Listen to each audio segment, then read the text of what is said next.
ओम नमस्ते, जय श्री राम, जय श्री कृष्ण, भारत माता की जय।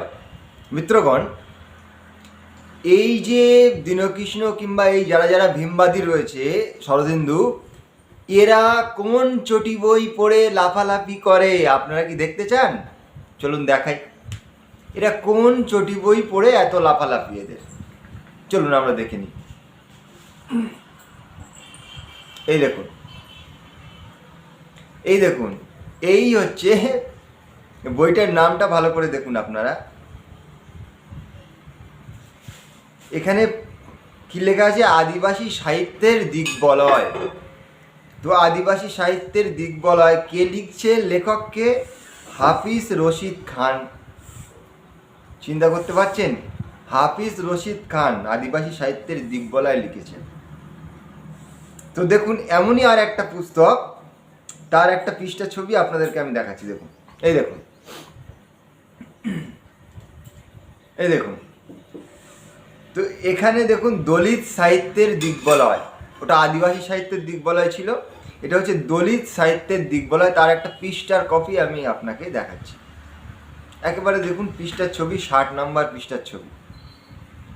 এই ছবি আমাকে একজন দীনকৃষ্ণের ভক্তই পাঠিয়েছে, আমি জোগাড় করিনি, ওরাই আমাকে পাঠিয়েছে। দেখুন আপনাদের রামায়ণে কি লেখা রয়েছে, রামায়ণে শূদ্রদের উপরে অত্যাচার করার কথা লেখা রয়েছে। ব্যাস, আমার কাছে তথ্য প্রমাণ চলে এসছে তাদের চটি বইয়ে।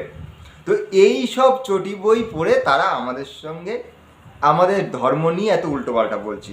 এইসব বইতে দেখুন, এখানে পরিষ্কার লেখা রয়েছে যে শম্ভুককে কীভাবে নিধন করা হয়েছিল, শম্ভুক নামক দলিতকে কীভাবে নিধন করা হয়েছিল, রাম ভগবান শ্রীরাম কীভাবে শম্ভুককে, অর্থাৎ সে ব্রাহ্মণবাদ হওয়ার কারণে সে শূদ্রদের উপরে কীভাবে নিধন করেছে, তার অমানবিক চিত্র এখানে তুলে ধরা হয়েছে দলিত সাহিত্যের দিকবলয়। তো এই হচ্ছে সেই চটি বই।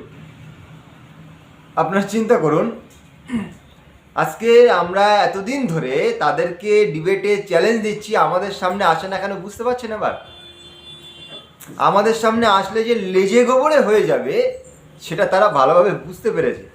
এই জন্য দীনকৃষ্ণ বলুন, শরদিন্দু বলুন, কোনো ভীমবাদী আমাদের সামনে এখনো পর্যন্ত ডিবেট করার সাহস রাখে না, হিম্মত রাখে না, কারণ লেজে গোবরে হয়ে যাবে। এইসব চটি বইয়ের বিদ্যা নিয়ে যদি এখানে আমাদের সামনে আসে কি অবস্থা হবে বুঝতে পারছেন? এই জিনিসটাই আমি আপনাদের সামনে বারবার তুলে ধরার চেষ্টা করছি।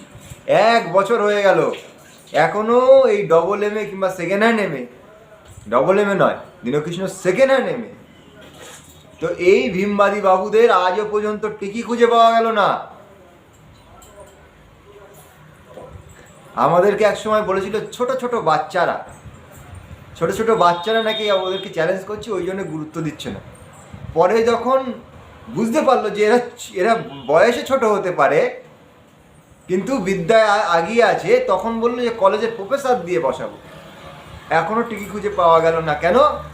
জানে তারা লেজে গোবরে হয়ে যাবে, কেননা তাদের কাছে তো চটি বিদ্যা, ওই চটি বইয়ের বিদ্যা নিয়ে কিভাবে তারা শাস্ত্রার্থ করবে, তা আমি আপনাদের সামনে তুলে ধরলাম।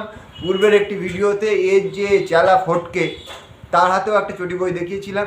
তো এই সমস্ত চটি বই থেকে এদের এই ধরনের তথ্য এরা জোগাড় করছে আর উগড়ে দিচ্ছে জনসমক্ষে। তো আপনারা সাবধান হন এবং সচেতন হন, এই কথা আপনাদেরকে বলবো।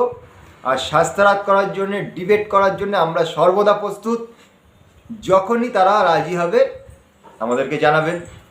আমি তাদেরকে ইমেলও করেছি, কোনো রিপ্লাই আসেনি। আপনারা দেখুন, যদি সে শাস্ত্রার্থ করতে চায়, তারা শাস্ত্রার্থ করতে চায়, রাজি হলে তো দিনক্ষণ ঠিক করা হবে। ধন্যবাদ, সকলে ভালো থাকবেন, সুস্থ থাকবেন।